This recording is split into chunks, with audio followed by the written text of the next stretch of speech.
All units, Irene. I say again, Irene.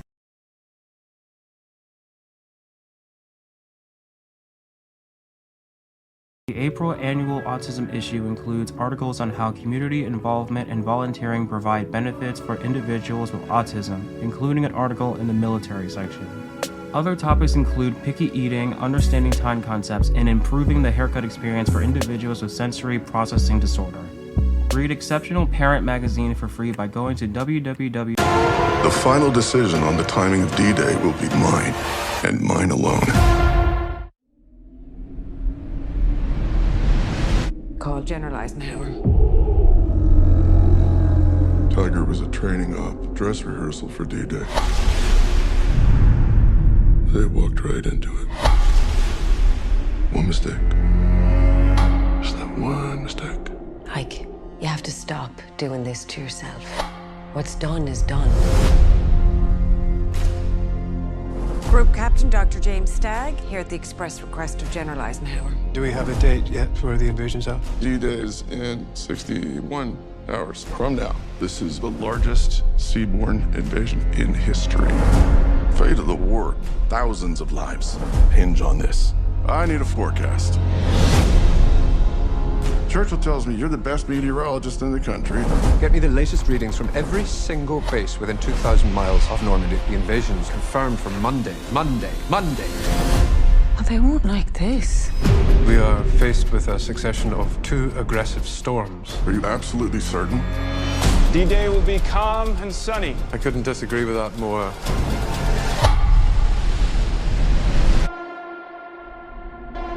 If D-Day is cancelled, we will lose this war. The final decision on the timing of D-Day will be mine, and mine alone. If you invade tomorrow, they're going to be washed away. 300,000 men with families that they may never see again.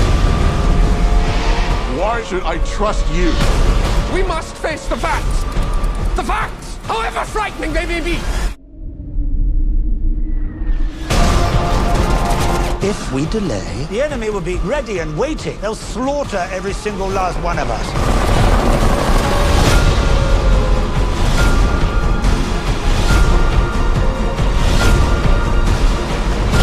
The storms that I'm talking about are real, and the wrath of nature is real.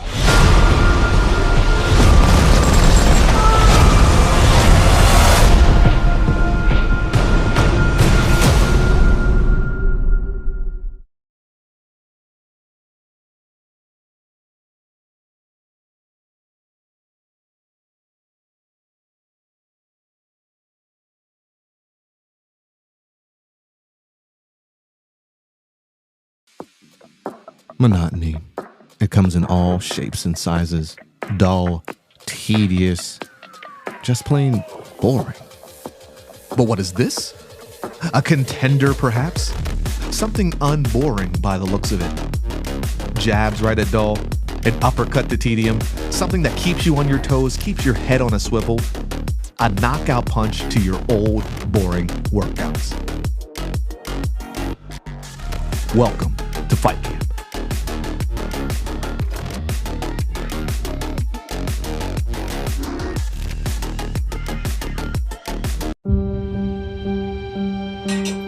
Am I under arrest? You've assaulted an innocent man in front of his wife and baby girl. Do you remember any of that? Does the defendant have any priors? Resisting arrest, DUI, assault. Hey! My client has been awarded a Purple Heart and a Bronze Star Medal for his combat service. I'm ordering you to undergo a 60-day outpatient rehabilitation program. Good luck. Nah, I'm not doing that. Do you know what the VA's put me through? If you have a brain in your head, you're going to listen to me right now. Because the next time you try to provoke a lethal response from law enforcement, you might not have an angel sitting on your shoulder. The courts think that you're gonna fix me. I hate to disappoint you, but I can't fix you. That's your job, not mine. Did you know that your father got out? He's a dangerous man, Calvin. Be careful. We came back, and they spat on us at the airport. No homecoming parade, no celebrations. You can't pretend like you have any idea what it's like to be in combat. No, but what I do know is this field of work that I've dedicated my life to has helped a lot of people. When you got back, something was different. It wasn't that you'd changed. You'd been replaced. You lose your morality when you go to war. And the hard part is coming back to a civilian society that doesn't have any idea what's going on in your head. It's hard to believe my enemy is the man I used to be. I bet you wonder, where's my tribe? And I ain't talking about no friendship neither. I'm talking about brotherhood. What is it that you truly want, Calvin? I just want to wake up in the morning and feel something. My pain is relative, son. Sometimes we gotta fall apart to find ourselves all over again. Wait for me there, wait for me there. You were willing to give your life for your country. Now maybe you can try living for it. What are you feeding this guy? Look at this. What do you want? I did 4 tours. Of the Cheesecake Factory. Oh! Okay. Little spicy, little spicy.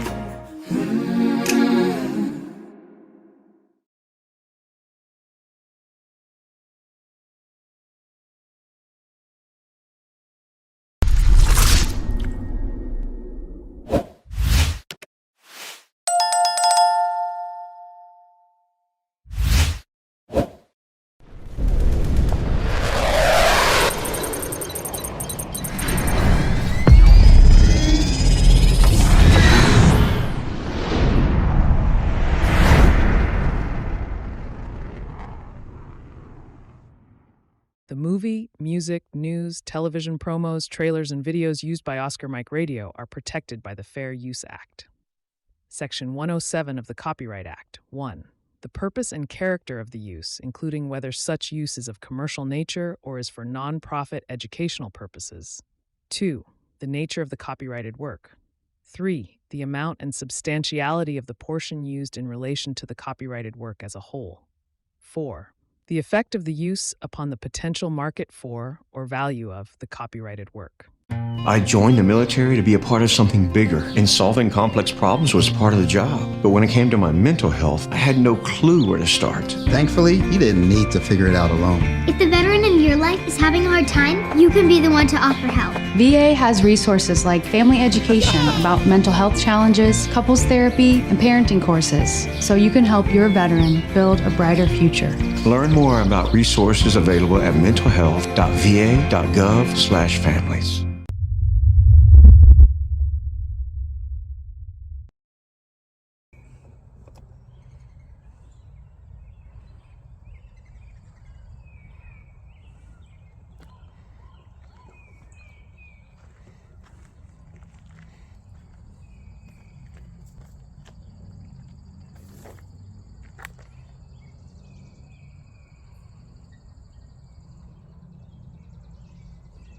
I'll get talking here in a minute, but I wanted to do something very different for Memorial Day this year.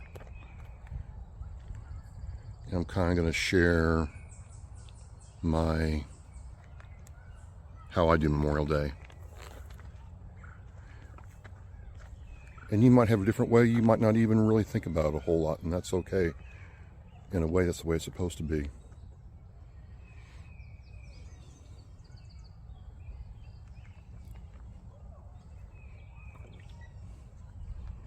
But I just wanted to share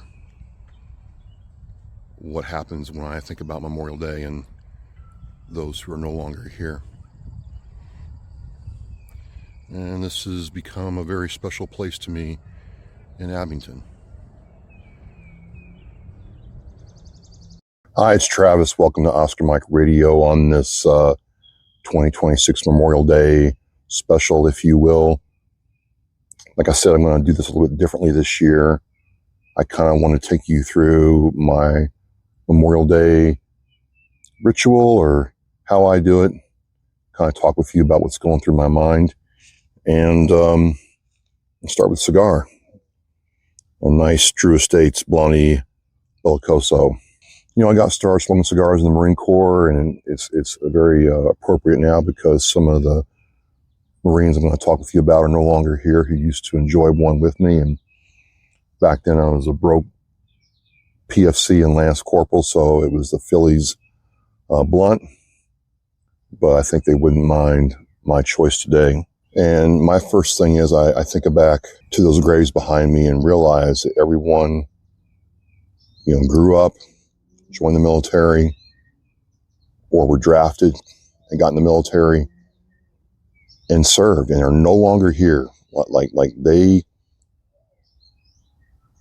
lost their life in service to our country. And I like this setting because for a long time here in America, it used to be big, huge parades, focus on the barbecues and the sales and all that, and that's fine.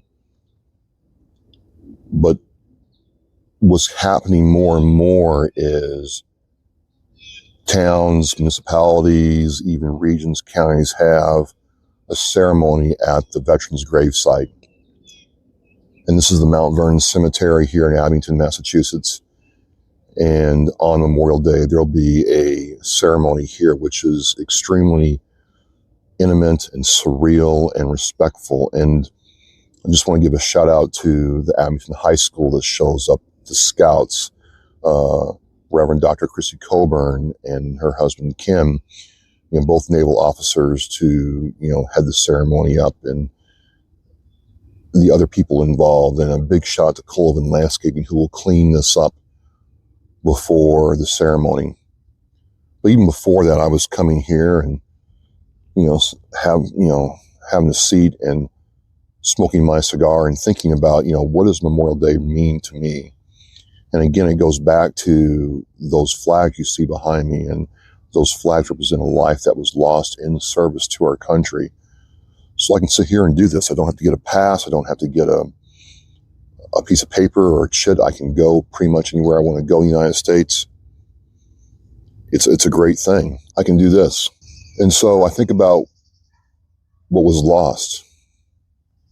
So those families lost something that they can never get back. And I'm so grateful that when the call came, people were there to answer the call. And I don't know about other parts of the country, but here in New England, Memorial Day we shed the last vestiges of winter, and now we can actually start enjoying warm weather. And I feel amazing right now for a lot of reasons, because it's like 80 degrees outside. I'm like, it's life feels new and exciting, and the leaves are out and the birds are chirping, and there is this sense of freedom that I really can't explain, and it's so wonderful to enjoy that. And doing it in this place just makes me put everything away and focus on the stories that we're never going to hear again. And when the ceremony is going on, I think what comes to my mind is it's truly true. The cliche is true. As long as these names are read, as long as these names are talked about, they're never truly forgotten. And so I do this to kind of make sure that I'm not distracted and I'm truly, centered on what this day is. And again, I'm not saying that people have to do this. I'm not saying that if you don't do this, you're less than, please. But for me, it's important.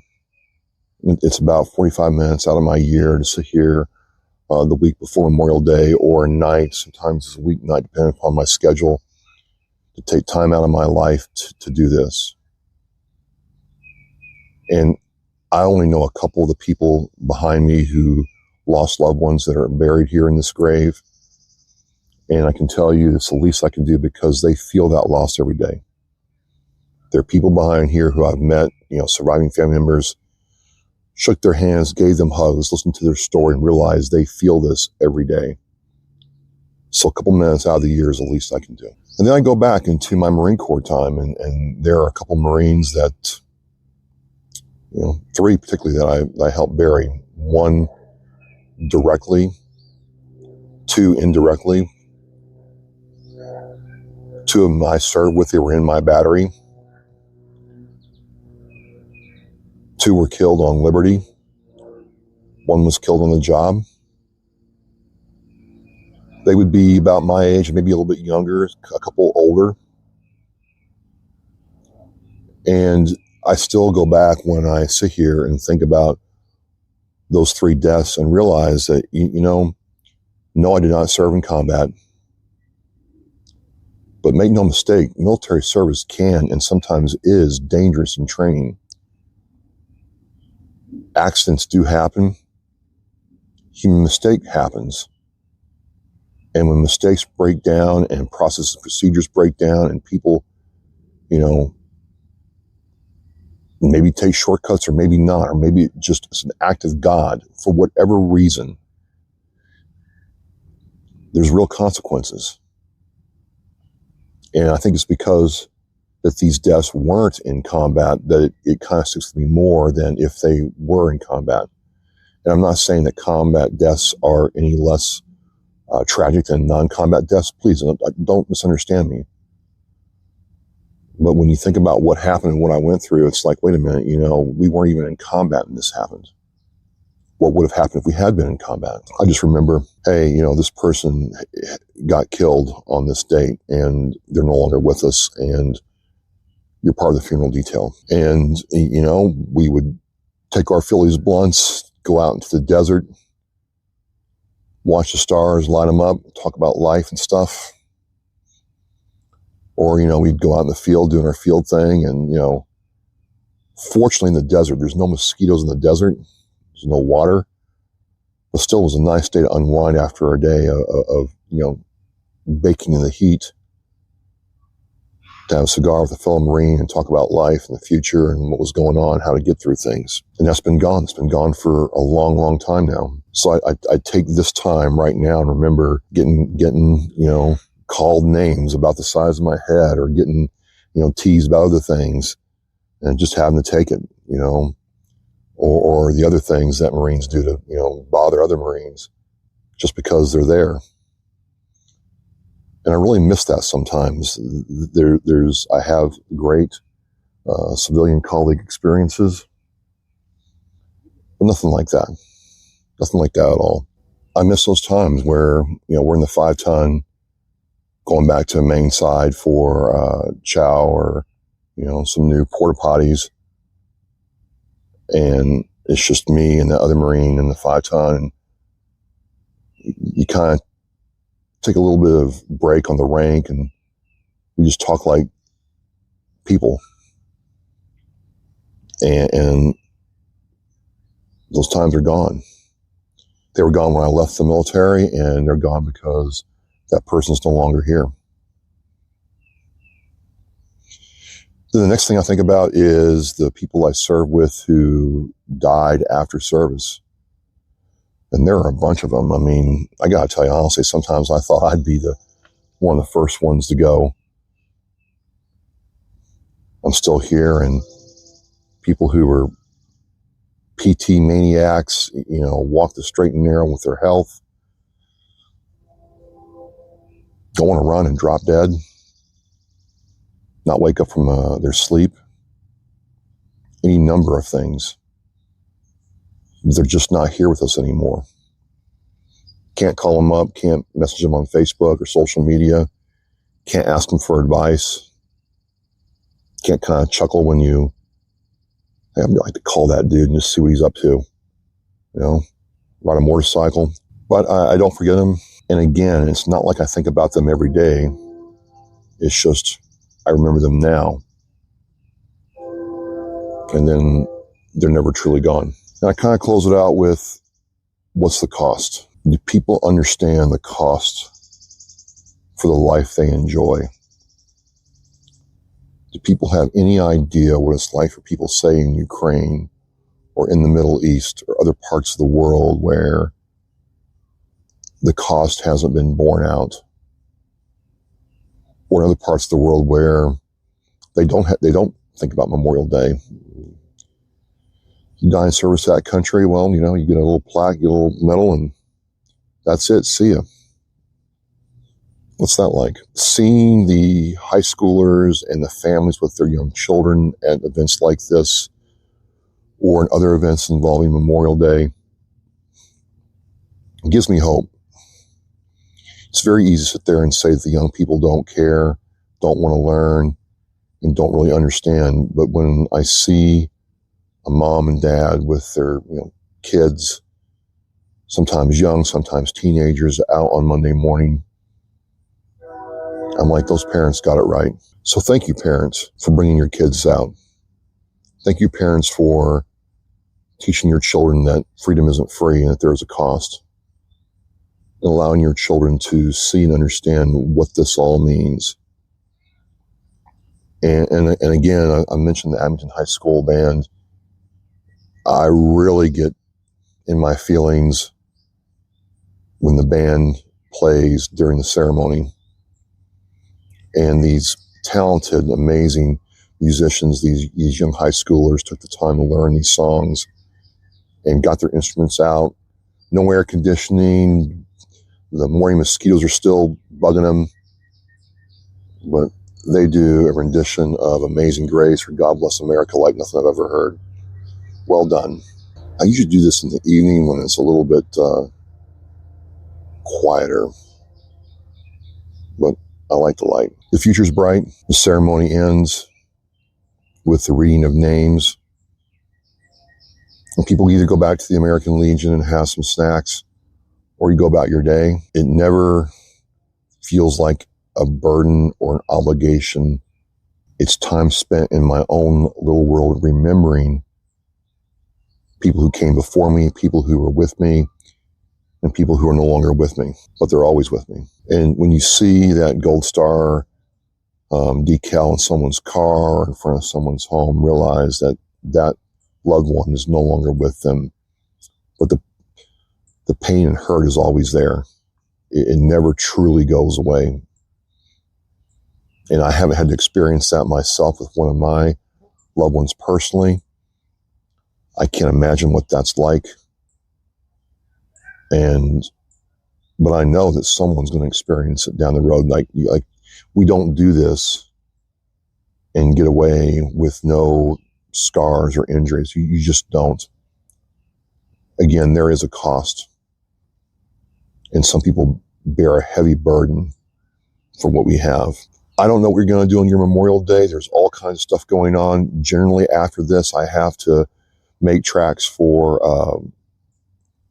down to the Foxborough area, the Rentham area, to meet up with Rolling Thunder Mass Chapter 2 and do their event. And then there's some other things going on here in Abington that mean a lot to people here in certain other areas that I might do. But it's a very busy day, which is also why I like taking this time out just for me before the ceremony happens, so I can understand how I feel and how I'm going to process these emotions and what goes on.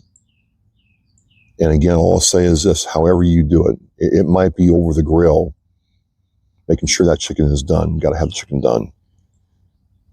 It might be, you pushing the stroller with your children into the ice cream shop.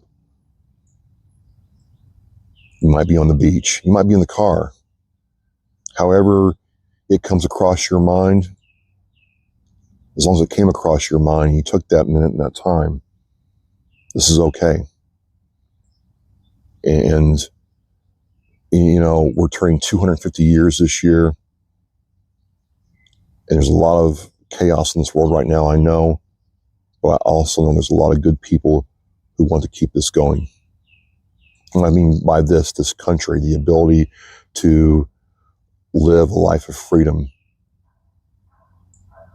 and what our forefathers fought and died for. And I think it really came to focus this last weekend when I was in the Saratoga National Park, touring that battleground and what that meant for the British Army to be defeated. And we're walking over ground where men and women bled and died to stop the British so we could have a country in conditions that just are unbelievable. So I'm going to finish the cigar. I hope you have a safe Memorial Day and kick off to the summer. We're mission in flight, and I'll see you next time.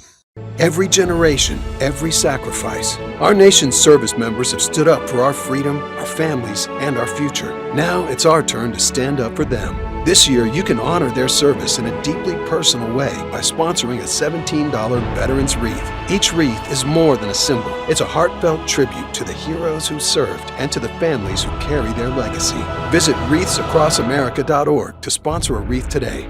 This isn't just a wreath. It's a personal gift to an American hero. Thank you for listening and watching Oscar Mike Radio, where our active duty service members and veterans are in action and the mission is in flight. Oscar Mike Radio is an oversized load, Co-Sinister One production. If you are a veteran or know a veteran who needs help, please dial 988 and press 1 for the Veterans Crisis Line.